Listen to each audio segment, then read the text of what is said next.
God's story, entering the promised land. So part of God's story is about when his family entered the promised land, and it goes like this.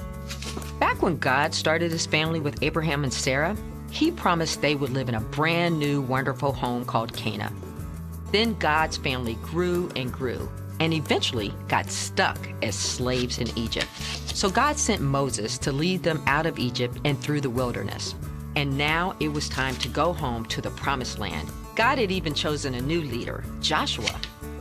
Now God knew that getting to the promised land looked impossible. For one thing, there was a river in the way, and it was getting bigger and bigger.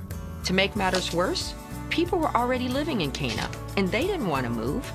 But remember, kids, with God, nothing is impossible. Fortunately, Joshua knew that.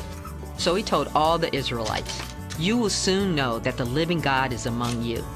God had told Joshua he was about to do something incredible. So Joshua obeyed everything God told him to do. First, God said to send the priests to the Jordan River ahead of everyone else. The priest's job was to help God's family talk to God. Now that Jesus has rescued us, we can all talk to God. But back then, priests had to help.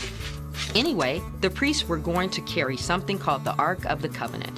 It was where God's family kept special things God had given them, like the 10 Commandments, a jar of manna, and the staff Moses' brother carried. It was a reminder that God was with them.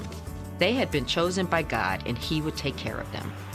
Well, Joshua told the priests to carry it to the water's edge, then step right into the Jordan River, even though it was flooded.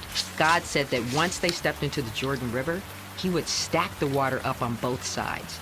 And he reminded them that he could do that, because after all, he is in control of the whole earth. It probably felt really scary to step into a flooded river, but they trusted God, so they obeyed. And guess what?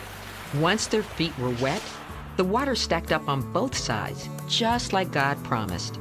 A dry path formed, and the whole nation of Israel crossed the Jordan River.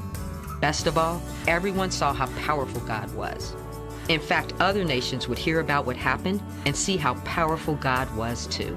Instead of attacking the Israelites for crossing into the land, they would hide in their cities.